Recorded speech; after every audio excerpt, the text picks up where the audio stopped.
Welcome to another episode of the Metal Queens podcast. I'm Steve Richards, where we celebrate the women redefining heavy music on their own terms. Today's guest is a composer, producer, violinist, and storyteller who has taken the violin out of the shadows and placed it front and center in uncompromising heavy metal. Known for her work in medieval, Renaissance, Celtic, and Nordic music, and for sharing stages with Fernando Ribeiro of Moonspell. She now steps fully into the metal realm with a bold and cinematic debut EP. KIANIS is the EP, an homage to Carmilla. It gives voice to Gothic literature's original Vampiress through fierce violin and crushing riffs. Welcome, Esin, Yardimli, Alves, Pereira to the Metal Queen's a mouthful to the Metal Queens podcast. Welcome. Hello, thank you so much, Steve, for having me. It's a wonderful experience to be here and make part of the podcast as well. No, it's great to have you here. Essen, by the way, joining us from Portugal today. And you've performed everything, as I mentioned, from medieval and Renaissance music to orchestral composition and now heavy metal. At what point did you realize Kianis was the moment to fully claim your metal identity? Wonderful question. Metal had been part of my stage life in earlier years, and I have been listening to metal since I'm a very, very little kid. Um, I had to develop a certain level of courage and be able to put all my imagination in the composition to let it all out. It needed its sweet time to wait, and in the meantime, like you said, I've been quite busy with medieval music and Renaissance music.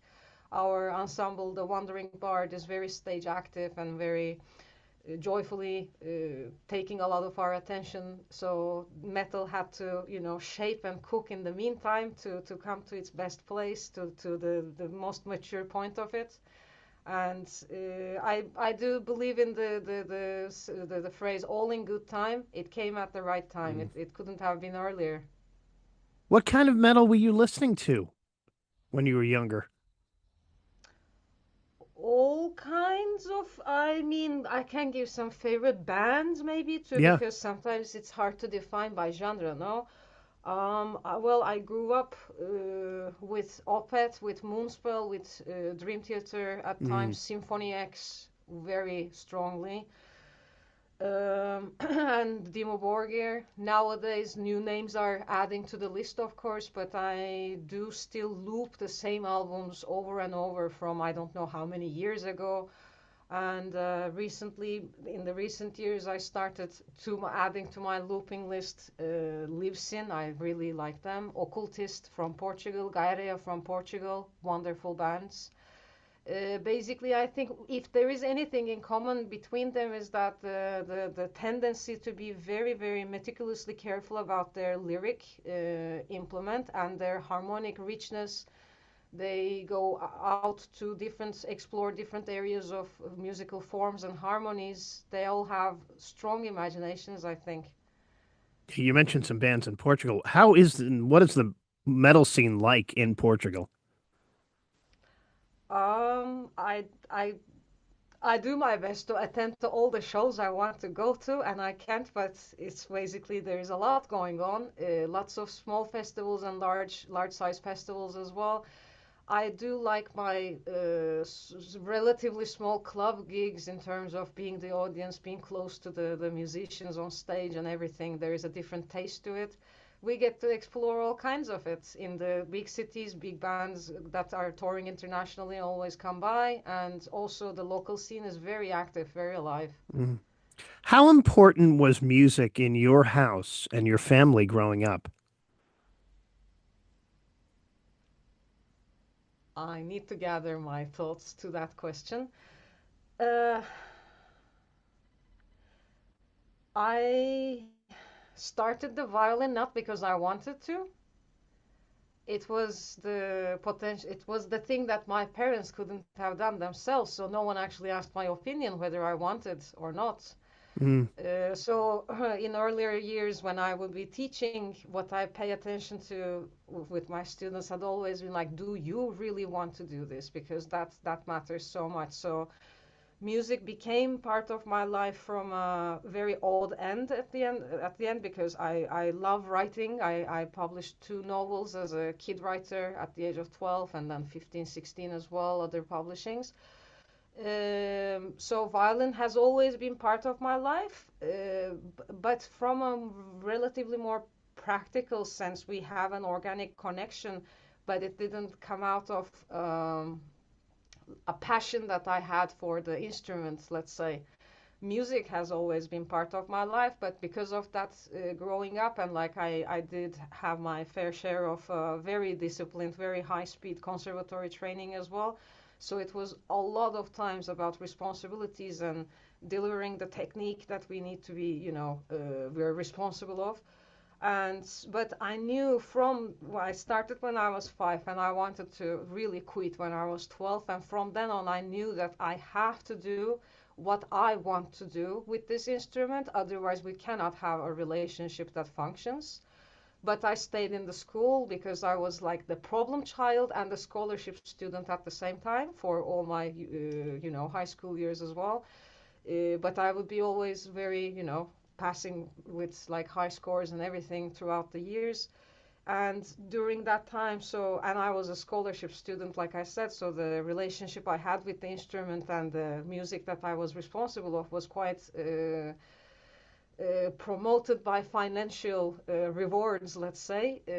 And but in the meantime, I did my best to always go around, explore different musical styles, pick up. I picked up so many Celtic tunes by ear when I was 13. I had like maybe like a 2 hour repertoire under my fingers, and so it was always about the discovery of more. And later on, in the academical sense, after like by the end of my training, I was like, okay, I'm gonna graduate. I'm gonna go wash dishes, perhaps, because I couldn't find that thing that I want. And so we make our own luck, but sometimes it also doesn't come up, right?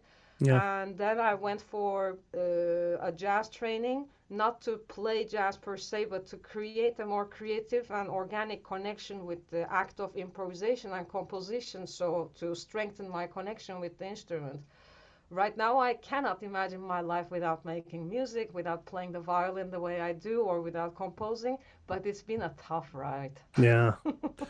Well, the violin, Essen, is often treated as an accessory in metal, but here it takes the lead. What challenges did you face making the violin the dominant voice without softening the heaviness of the music? I'm thinking, I'm thinking, I cannot in the creative sense come up with an answer because the composition sense, the making of the piece, the techniques I use, the vocabulary I use, it's very gothic. At the same time, it's slightly bluesy. Violin functions very well with certain bluesy riffs that could have been on the guitar, but then we can't always do everything that the guitar does, and we have our own strengths. Like I said, I have a long relationship with the instrument, so Yeah.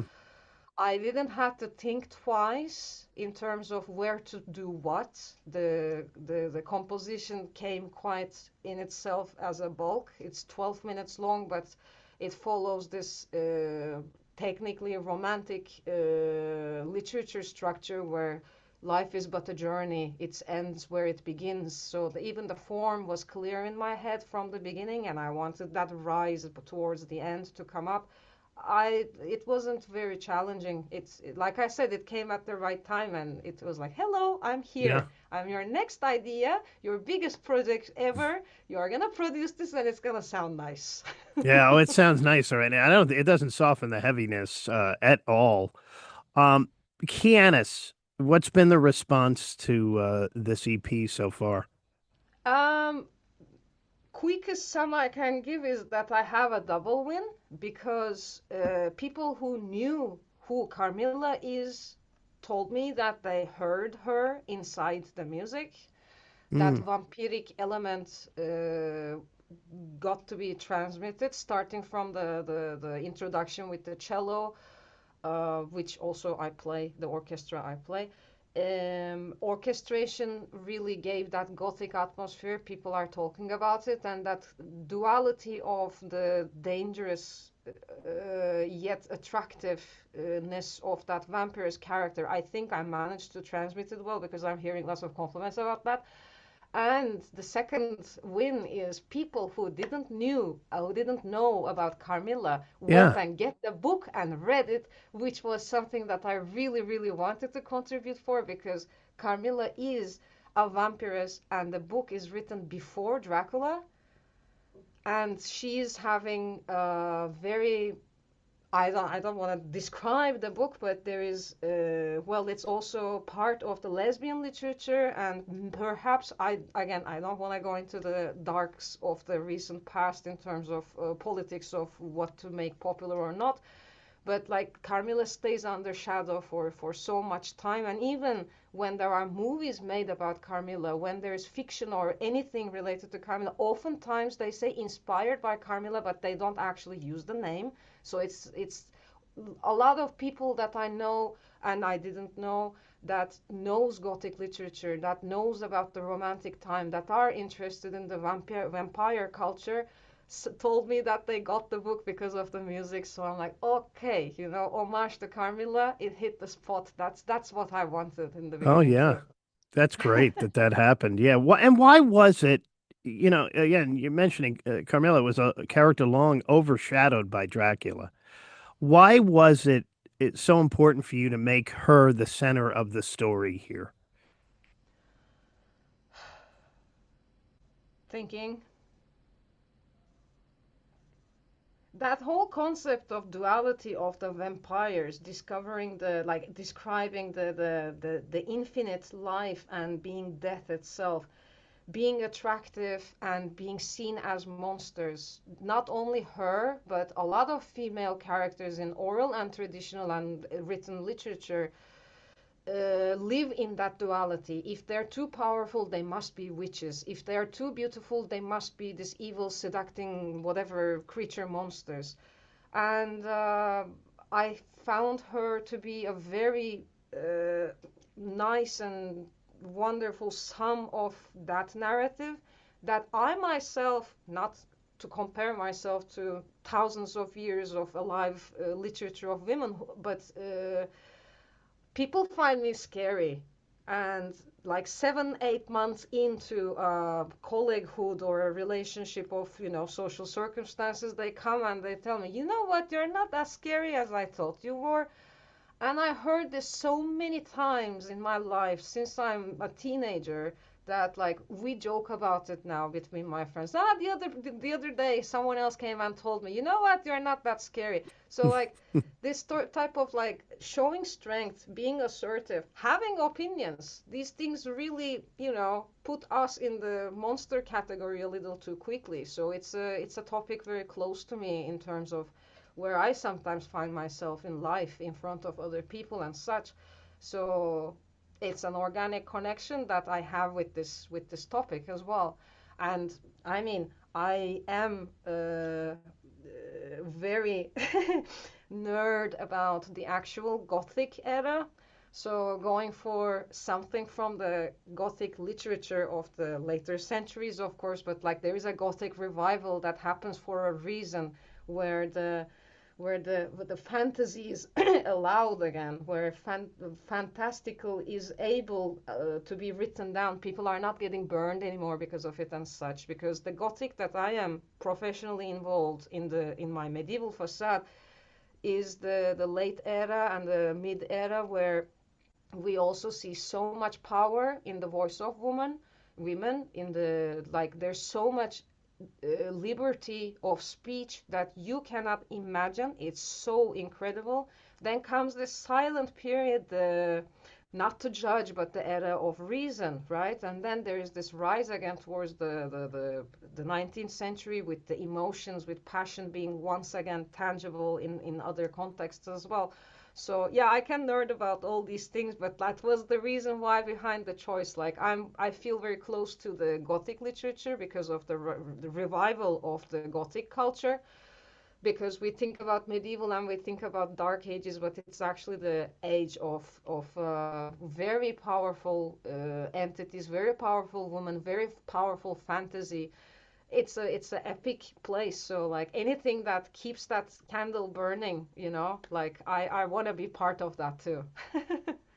And will the candle keep burning for Kianis? Is this a standalone EP or the opening chapter of something bigger here to be continued? um yes, it's definitely to be continued. That's the short answer. The I do take Sting as one of my personal heroes in terms of being so bold about the multi-genre approach that he has, and that he presents everything that he's creating under his artistic name. In this case, I am using my full name, Esin Yardimli Pereira. It's a mouthful, but that's what it is. So far, none of my albums have repeated in terms of genre because I really had to let it out. Hey people, I do Celtic. Hey people, I do Swedish folk. I do medieval. I do Renaissance, and I do metal. The goal until now, and also symphonic soundtracking stuff for Dungeons and Dragons players. That's quite a fan favorite as well. But until now, the idea was to never repeat, keep moving to the next genre. But I'm gonna stay for a while in the metal. The thing is, currently I have other uh, conceptual works with other heroines of mine at mind. So the pieces are ready either in my head or on paper. I'm just waiting to see which one will win to be the next one. Mm. And how about touring plans for 2026? With the Kianis, I don't know what will future bring. Currently, my ensemble, the Wandering Bard, takes most of my attention in terms of on-stage activities. It's a medieval ensemble, and we were talking numbers the other day. I think we gave something like 30 35 concerts this year. So next year we're either gonna equal it or top it up, who knows. That's the project that we are, more stage active. And when I say we, by the way, it's me and Ricardo Alves Pereira, my husband. We are basically the parents of the project. Also he plays the guitars in the EP.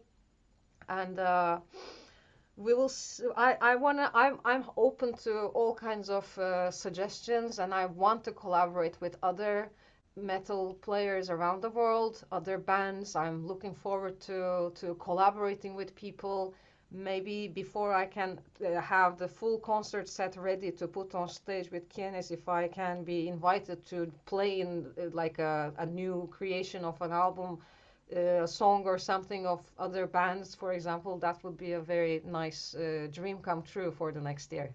If you had to narrow it down to one artist, metal artist to collaborate with, one or two, who would you pick? Who would be at the top of your wish list? Top of my wish list.